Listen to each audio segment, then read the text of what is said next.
계속해서 일어나고 있고 꺼지지 않아서 많은 사람들이 피난을 가고 아파하고 있습니다. 북한은 엿새 만에 다시 탄도미사일 한 발을 동해상으로 쏘았습니다. 우크라이나에 대한 러시아의 전쟁은 멈추지 않습니다. 코로나는 오미크론으로 변해서 사람들을 힘들게 하고 있습니다. 죽음, 아픔, 전쟁 등의 죽음의 소식들은 우리들의 마음을 공허하게 하고 슬프게 하고 살아가야 할 희망마저 빼앗아갑니다. 그래서 사람들은 갈 바를 알지 못합니다. 어른들이, 특별히 믿음의 사람들이 모델이 되어서 바르게 걸어가야 되는데 바르게 걷지 못하고 뒤뚱뒤뚱 허둥대니까 진정한 모델을 찾지 못한 다음 세대들이 예수 믿는 사람들이 어떻게 살아가야 될지를 모르고 있습니다. 여러분들은 갈 바를 알고 있습니까? 여러분들은 누구 손을 붙잡고 갑니까? 누구의 음성, 누구의 말을 듣고 갑니까? 예레미야가 주려 혼미한 내 백성을 살리고 인도하라고 주님께서 예레미야를 보내셨습니다. 갈 바를 알지 못하는 인생은 광야와 하겠습니다. 어떻게 보면 크리스찬들은 광야로 들어가서 살아야 되는데 하나님께서는 이런 우리들의 상황을 통해서 광야를 만드는 것 같습니다. 광야는 하나님의 음성을 들을 수 있는 아주 좋은 장소입니다. 나의 생활 속에 광야를 만들라고 어떤 신학자가 얘기를 했습니다. 당신이 광야로 갈 수 없거든 당신의 생활 속에 광야를 만들라고 얘기했습니다. 유명한 영성학자 헨리 나우에는 광야의 영성을 한마디로 하나님과 함께 그리고 그분하고만 혼자 있을 수 있는 시간과 장소를 따로 마련한 것이 광야라고 했습니다. 누가 만들어 주든지 아니면은 우리가 스스로 가든지 말입니다. 광야는 데이트하는 것과 같습니다. 사랑하는 사람을 만나 지내는 것을 데이트한다라고 하지 않습니까? 데이트를 할 때면 세상 모든 것에 관심을 두지 않지 않습니까? 둘이서 무슨 말인지 주제도 없고 내용도 없고 그렇지만 둘이는 너무 좋습니다. 재밌습니다. 행복합니다. 산책을 하면 산에 무슨 나무가 있는지 기억을 하지 않습니다. 무슨 새가 날아가는지 상관도 없습니다. 두 사람만 있으면 되고 두 사람의 목소리에 귀를 기울이는 거죠. 카페에서 만나면 값도 안 나오게 커피를 한 잔 시켜놓고 밤새입니다. 다 식을 때까지 얘기를 하는 거죠. 사랑하는 나의 하나님과 함께 할 시간, 일상 속에서 광야와 같은 장소, 광야에 머무는 것 같은 그 장소를 마련하라고 합니다. 하나님께서 우리에게 여러 가지 환경을 주셨는데 그것이 광야라면 그곳에서 주님과 데이트하라고 얘기를 하고 있습니다. 광야를 가는 사람들에게는 목자가 필요합니다. 2005년 7월 터키에서 이런 일이 있었습니다. 26명의 양치기들이 양을 치다가 배가 고파서 밥을 먹고 있었습니다. 그런데 한 마리 양이 거기에서 이탈했어요. 이탈하는데 그 양을 보고 또 몇 마리가 따라갔습니다. 그리고 그 몇 마리를 보고 또 따라갔어요. 그러다가 밥을 먹다가 사람들이 놀래가지고 보니까 450마리의 양이 죽었습니다. 놀라지 않죠? 양 한 마리의 값이 요즘 60만 원 정도 한답니다. 60만 원 곱하기 450 얼마입니까? 네. 그런데 450마리의 양이 배량에 떨어져 죽고 1000마리가 넘는 양들이 다치는 비극적인 일이 있었습니다. 맨 앞에 가던 양이 풀을 뜯어 먹다가 그만 낭떠러지로 떨어졌는데 그 양을 따라가던 나머지 양들이 총 몇 마리였죠? 1450마리가 다치거나 죽는 그런 일이 있었다는 거죠. 양들에게는 목자가 필요합니다. 목자를 따라가야 양들이 사는 것입니다. 그런데 못된 목자도 있습니다. 못된 목자를 따라가면 안 되죠. 근데 목자가 양들 중에 가룟유다 양을 키운다는, 가룟유다 양은요, 어릴 때부터 사람들과 가깝게 지낸다. 사람들에게 가깝게 지내고 이 사람하고 이 가룟유다 양하고 아주 행복하게 지내다가 때가 왔습니다. 가룟유다 양이 막 뛰어갑니다. 그러면 다른 양들이 그 가룟유다 양을 따라갑니다. 따라가다가 막 따라가 가룟유다 양이 옆으로 싹 빠집니다. 그러면 양들은 이 가룟유다 양을 따라와야 되는데 가는 길에 성질 나가지고 그냥 가는 길 가버립니다. 거기가 어딜까요? 예, 도살장이었습니다. 도살장으로 끌러가서 죽죠. 요즘들이 가룟유다 양과 같이 또 못된 목자와 같이 사람들의 영혼을 나쁜 길로 인도하는 이단과 사이비가 있습니다. 요즘은 유튜브나 아프리카 TV 같은 미디어를 통해서 많은 사람들의 영혼을 사냥하고 있습니다. 그래서 우리에게는 진정한 목자, 참 목자, 선한 목자가 필요합니다. 오늘 말씀 1절을 같이 읽어볼까요? 시작. 여호와는 나의 목자시니 내게 부족함이 없으리라. 이 시편을 쓴 다윗은 광야에 있습니다. 광야에서 사울을 피해서 다닌 광야의 세월이 13년이었습니다. 그 긴 시간 동안 광야에서 생활하면서 쓴 시가 시편 23편입니다.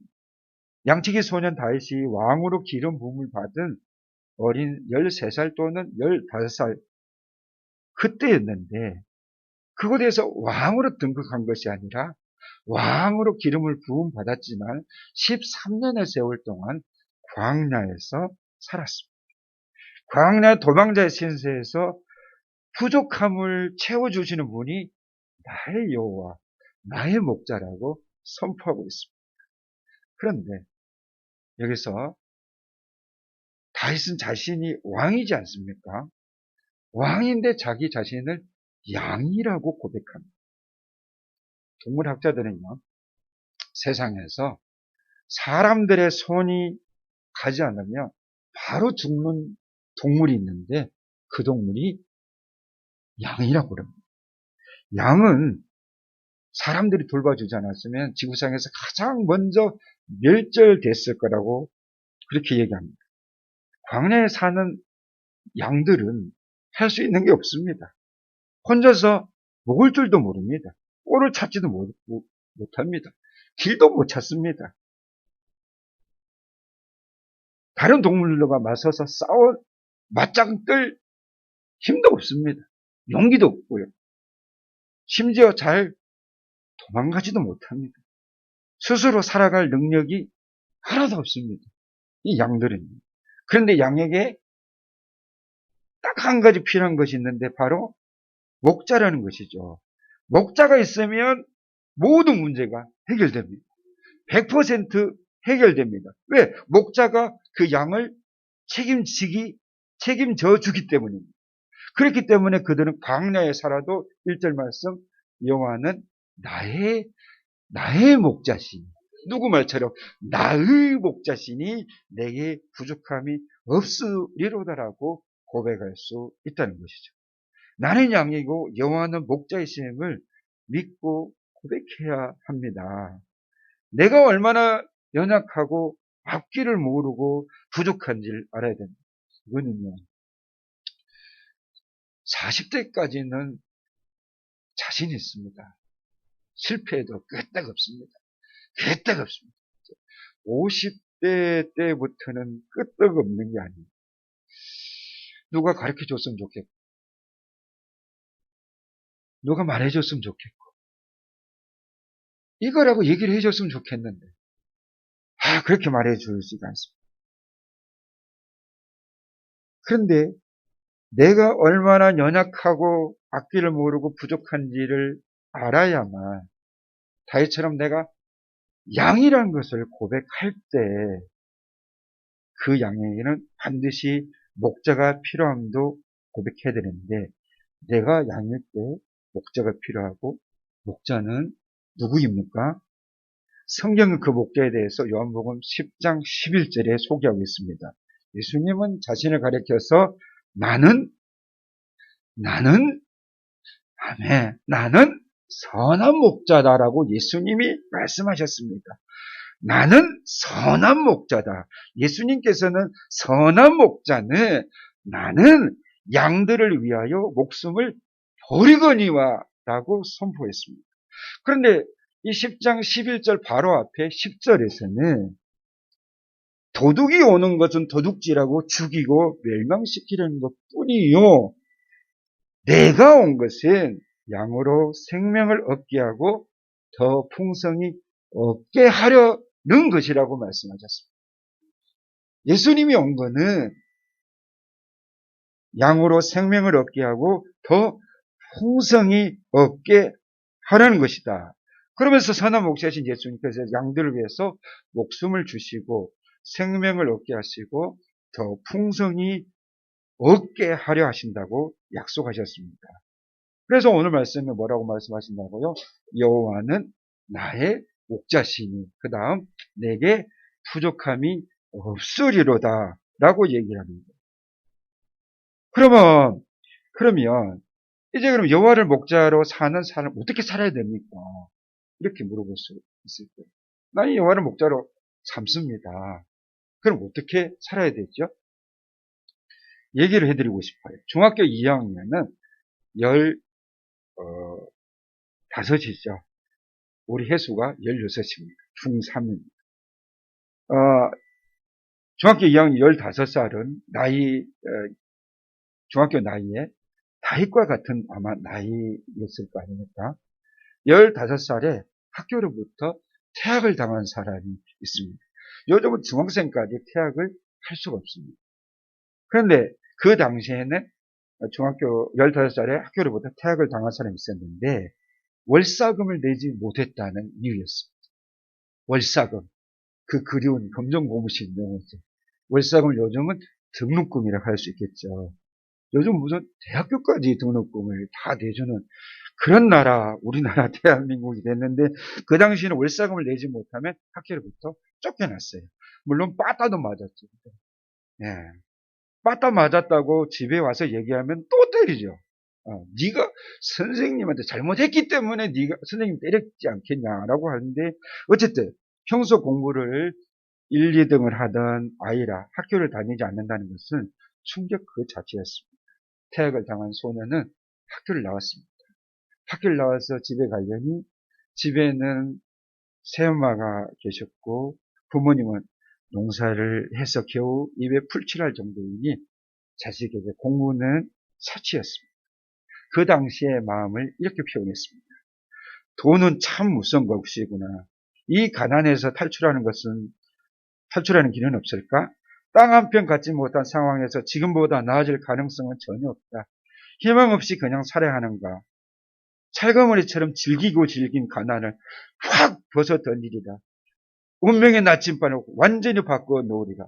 와우. 15살짜리가 가난에 대해서, 벌써 인생에 대해서 알아버렸죠. 그 서름에 방황하던 소년에게 옆집에 살던 사람이 부산에 가면 일할 수 있고 배 터지게 먹고 공부할 수도 있다는 말을 듣고 무작정 그 옆집에 있는 사람하고 부산으로 왔대요. 여러분 부산에 살아보니 만만치 않죠. 팍팍하죠. 네, 팍팍해요. 근데 실실면 되니까 막상 부산에 왔지만 할 일이 전혀 없어요. 역에 우리 역전이라고 그러잖아요. 역에 왔다 갔다 하지만 허기와 배고픔과 추위를 견딜 수 없었어요. 근데 누군가 미군에 들어가면 미군들이 있는 곳에 가면 일을 할 수 있다더라 하고 갔어요. 그로부터 30년 뒤에 사우디아라비아의 모래땅에 배추와 무를 심었습니다. 사람들은 그 짓을 미친 짓이라고 했습니다. 그분은 이렇게 표현합니다. 그곳은 죽음의 땅입니다. 지금도 행복한데 왜 모험을 합니까? 라고 사람들이 말렸다는 것이죠. 그렇지만 그분이 이렇게 얘기합니다. 파도가 일면 두려워 도망가는 사람이 있다. 그러나 그 파도를 이용해 서핑을 즐기는 사람도 있다.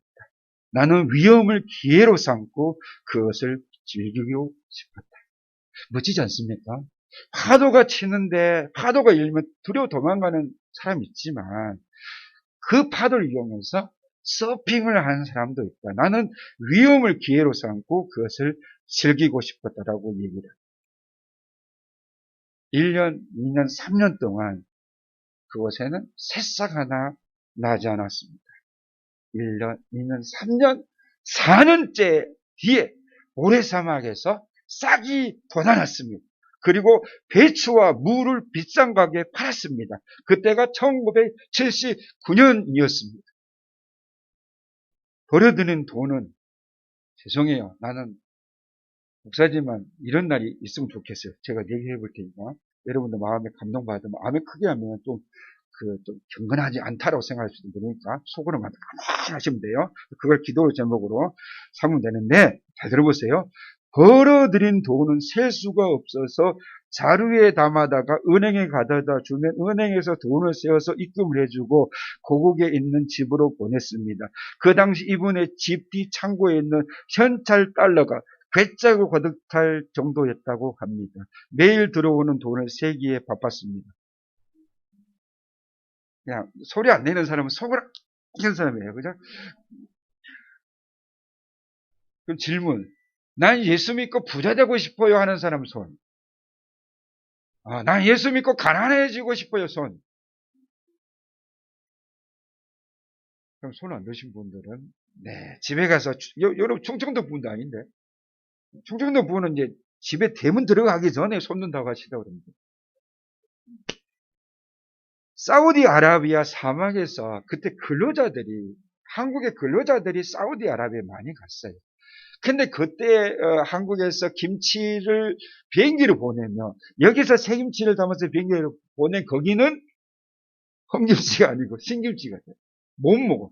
그러니까 김치 먹고 싶은 근로자들이 그 주변에 다른 사람들한테 얘기를 보니까 김치하니까 너 김치 이런 시절이 있어요. 그래서 이분이 그걸 알고 갔다는 얘기예요. 여러분 이분의 이름은 김용복 회장님이라고 합니다.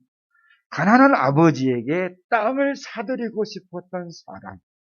여기서부터는 아멘해.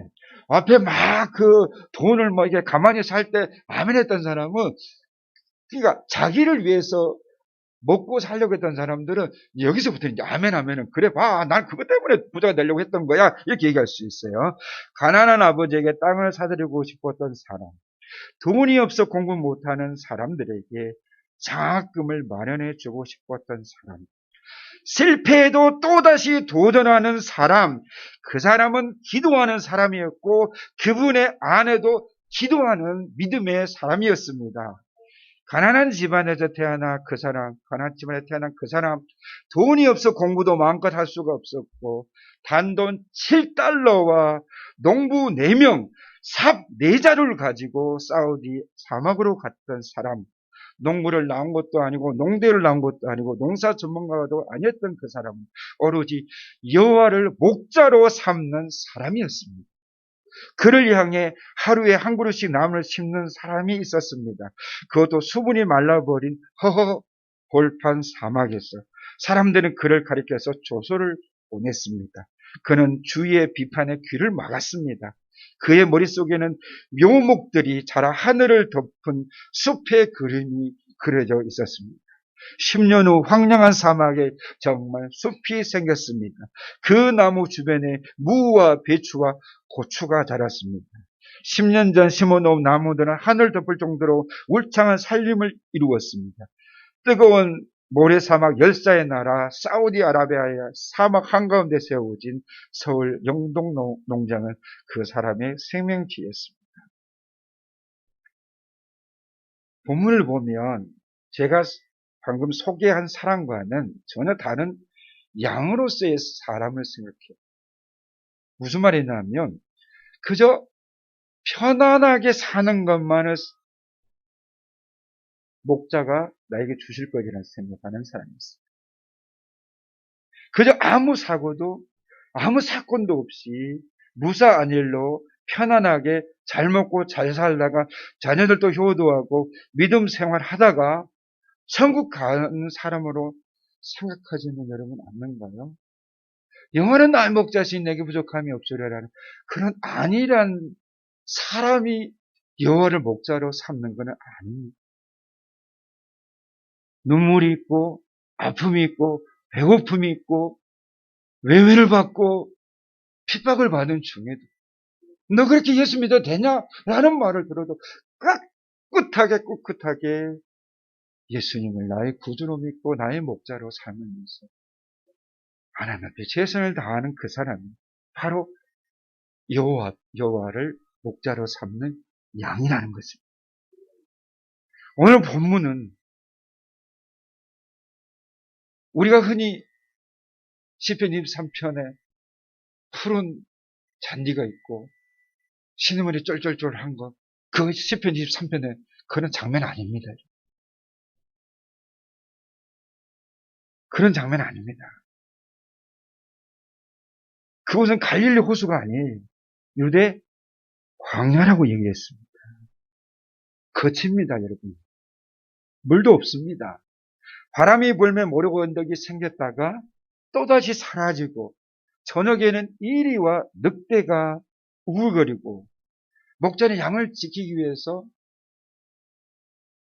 한쪽 눈을 뜨고 한쪽 눈을 감고 손에는 손전등을 들고 여러분 나는 양의 문이라 할 때 있잖아요.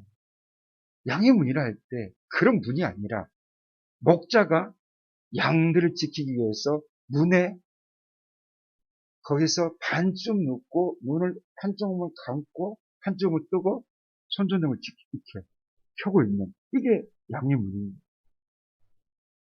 그러니까 이런 상황에서 여호와는 나의 목자시니 저 푸른 초원 위에 그림 같은 집이 아니라 그 거친 땅 그만 얘기했던 것처럼 그런 상황 그것이 그 상황 속에서 여호와께서 나를 지켜주셨고 여호와께서 나와 함께 하시는 목자로서의 하나님을 노래하고 있는 것입니다. 그러니까 여러분들이 지금 흘리고 있는 눈물, 여러분들이 아파하고 있고 밤새도록 부르짖고 여호와를 찾는 그 상황, 그곳이 바로 다시 말하는 그 광야인 것이죠. 그곳에 여호와께서 목자로 여러분을 양으로 삼고 계신다는 것이죠. 중요한 거는 여러분이 잠을 못 잘 때 목자 대신 여호와 하나님도 잠을 못 주무시고 여러분들을 끌어안고 여러분들의 눈물을 닦아주시면서 여러분의 아픈 부위를 환부를 만져주시면서 내가 나와 함께한다. 나는 너의 목자다. 나는 너의 아버지야. 놀라지 마라. 쫄지 마. 힘내자. 아들아 딸아. 내가 너 지켜줄게. 내가 너 붙들어줄게. 조금만 더 참자. 이렇게 하시는 거예요. 팔순이 되신 이 김용복 회장님이 어느 신문의 인터뷰에서 이렇게 얘기를 했어요. 제가 이런 말을 쓴대요. 잘 들어보세요. 잘 들어보세요. 이 세상에서 가장 초라한 사람이 누군지 아세요? 자기의 능력과 재산을 오직 자기 자신만을 위해 쓰는 사람을 가장 초라한 사람이래요. 돈을 한 사람이 너무 많이 오랫동안 갖고 있으면 부패해서 구린내가 나기 마련입니다. 분노, 똥과 같아요. 하지만 적기, 가장 좋은 시기에 여러 필요한 사람에게 나눠 뿌려지면 향기 나는 비료가 되어서 죽어가는 생명도 살릴 수 있습니다. 자식들한테 재산을 물려주는 것은 독약을 물려주는 것이나 같습니다. 자식들에게는 물고기 잡는 법을 가르쳐 주면 됩니다. 그래서 나는 자식에게 질 좋은 교육을 시켜주는 것이 부모의 할 일이라고 생각했습니다. 자녀들이 이렇게 생각합시다. 네, 우리 부모님 유산을 받아고 생각합니다. 이 말씀 듣고, 우리 부모님 안 주시면 독약이 되는 거죠. 양은 목자의 음성을 듣습니다. 내가 누구의 음성을 듣는지를 정정해 주십시오. 주님의 양은 주님의 음성을 듣는다고 하셨습니다. 요한복음 10장 1절과 4절 양의 우리 비유에서 양은 목자의 음성을 듣나니 그가 자기 이름을 각각 불러내어 인도하여 내느니라. 내 이름 아시죠? 예수님이 저와 여러분의 이름을 아신대요. 주님이 내 이름 아시죠? 주님이 저와 여러분의 이름을 아신대요. 너무 멋지지 않습니까? 여러분이 여러분의 이름을 부르면, 아우, 잘생겼, 아우, 멋지다. 이런 생각이 드십니까? 아우, 쩌다가, 이런 생각이 드십니까? 자, 나는 내 이름을 부를 때 멋지다고 생각한다, 손. 나는 쪼다 같다고 생각한다, 손. 좋은 줬어. 네. 한번 보세요. 하나님이 목자가 되어서 내 이름을 불러주신다. 아들아, 하시면서, 김장다. 물론 저희 아내는 화가 날 때는 야 김명다 이럴 때는 거의 없습니다. 없지만 예 그렇게 하시는 네, 부인들 회개하시기 바랍니다. 주님 아멘 아멘하여 하는 경우도 있는데 주님께서 그 이름을 귀하게 불러주십니다. 어디에 기록하셨다고 그랬죠? 생명책에 생명록에 기록하셨대. 하늘나라에 기록하셨대요. 여러분 눈을 들어서 봐보세요. 여러분의 이름이 생명책에 기록됐는가? 저기다 살비가 아닙니다. 아니, 그냥 마음의 눈으로 보라 이겁니다. 주님께서 뭐라 하셨다고요? 양은 목자의 음성을 듣나니, 양은 저잖아요. 여러분이잖아요. 목자는 누구예요? 예수님이죠. 하나님이죠. 나는 예수님의 음성을 듣나니 예수님이 자기 이름을, 나의 이름을, 여러분의 이름을 각각 불러내어 인도하여 내느니라. 너무 멋지지 않습니까? 이거 제가 이 얘기를 하려고 그랬는데 세상에 저의 이제 아들이 큰애가 운전면허를 따가지고 차를 이제 중고로 사가지고 김해에서 경산까지 끌고 가야 되는데 세상에 제가 처음에는 주야 막 붙잡고 아들을 운전하고 운전면허증에 이제 그 잉크도 안 마련해 주야 저 조수석에서 주야 믿습니다고 주야 사살 와 사살 밟아라 그러면 이렇게 하고 이렇게 가다가 이제 마지막으로 이제 보내줘야 될 때 있었어요. 근데 대구 부산 고속도로는 속도가 110이에요, 여러분. 그러죠. 남해 고속도로는 100인데 보통 사람이 약간 이제 갔다 하면은 120 밟거든요. 어느 정도만 속도만 내면 돼요. 근데 110은요, 밟았다 하면 130이잖아요. 세상에 제가 추월선하고 주행선에 우리 딸 해준다고 뒤에다가 도로 연수 중 이렇게 글씨 붙였다고 제가 추월선 말고 주행선에 거의 110으로 달려가 있는데 어떤 사람이 중간에 들어오더라고요. 110으로 달려고 있는데 왜 그래 왜? 너는 도로 주행만 보면은 뭐 무릎 꿇고 싶은 그런 욕망이 생기나? 왜? 내 궁둥이 어디 잘생겼나? 아반떼인데 그런 생각을 했는데 110으로 이제 경산까지 가야 되는데 여러분 보통 운전하는 사람 110 달리게 되면은요 차가 어떻게 해요? 차가 어때요? 안 가는 것 같아요. 근데 좀 간이 떨려요. 그런데 제가 어떻게 했는 줄 아세요? 아들 먼저 가라. 아빠 뒤에 갈게. 이거 무서워서가 아니에요. 내가 먼저 가면 네가 어디로 오다가 빠지는지 모르잖아. 그러니까 네 먼저 가. 그럼 네 빠질 때 내가 가가지고 다시 내가 가야 될 길로 인도해 줄게. 야, 성경 제대로 갖다 붙인다. 그죠? 그래서 아들이 아빠 알겠어요 하고 다른 전화 오면 절대 받지 마. 아빠 전화만 받아 그랬어요. 그래.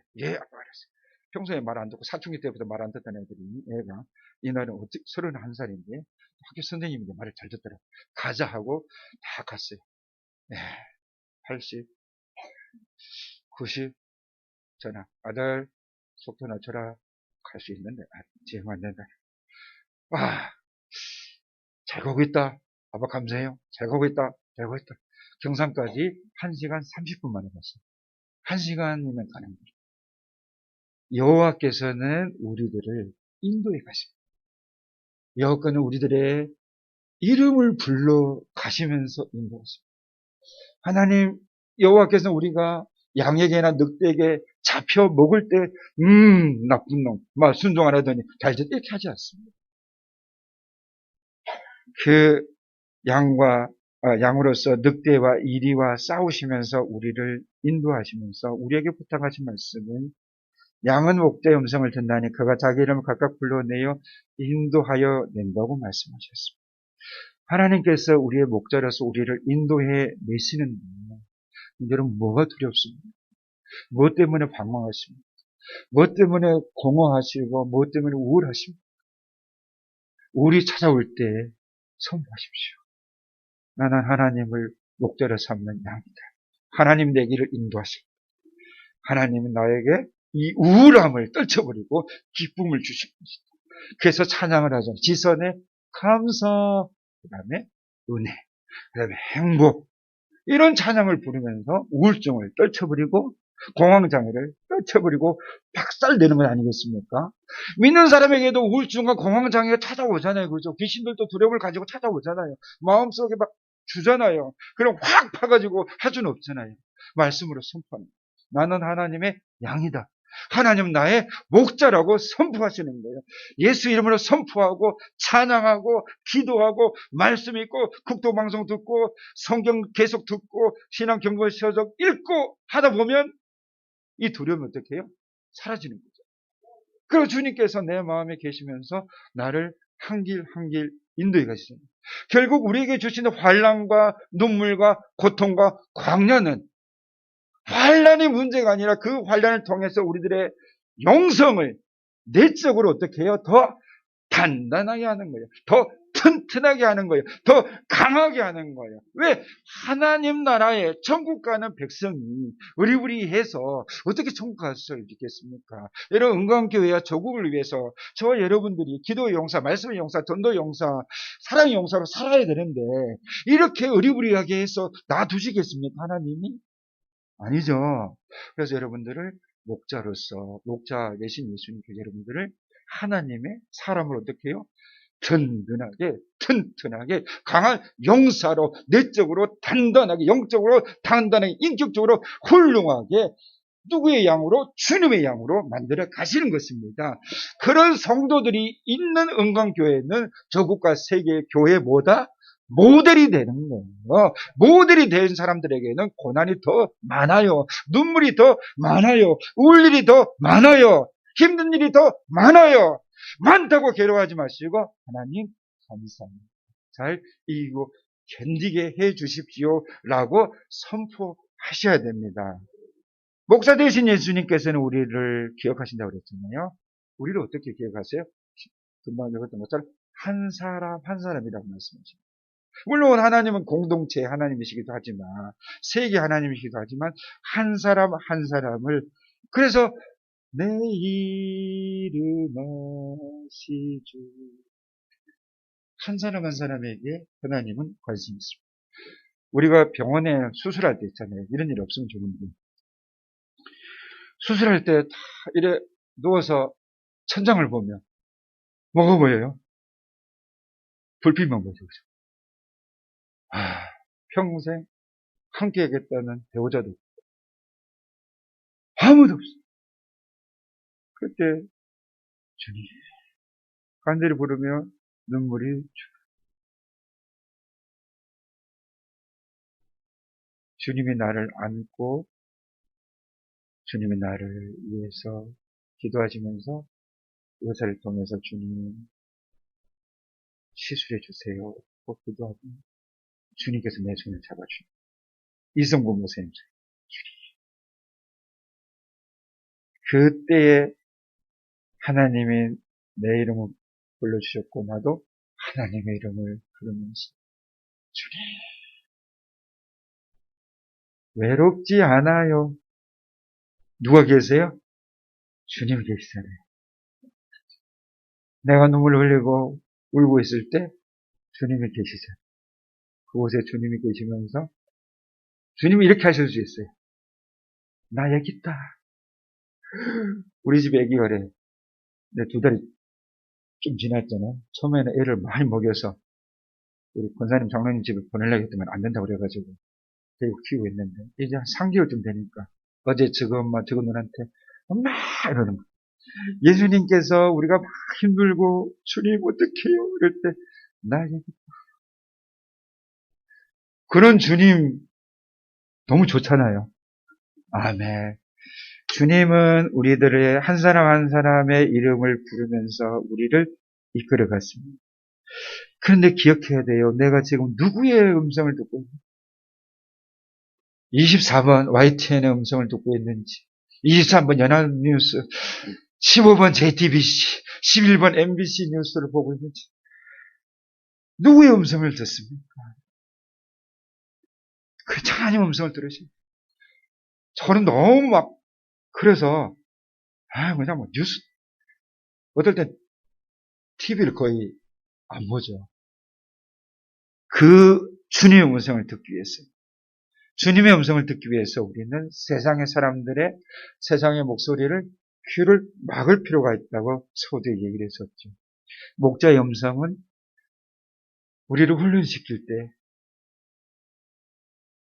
그리고 나는 그 주님의 음성을 따라가는 여러분 한 사람 한 사람 어른들이 될 때요, 주님의 음성을 듣고 주님의 인도하심을 따라가는 여러분들을 보고 다음 세대들이, 여러분의 아들, 딸들이 저와 여러분을 보고 따라갈 거예요.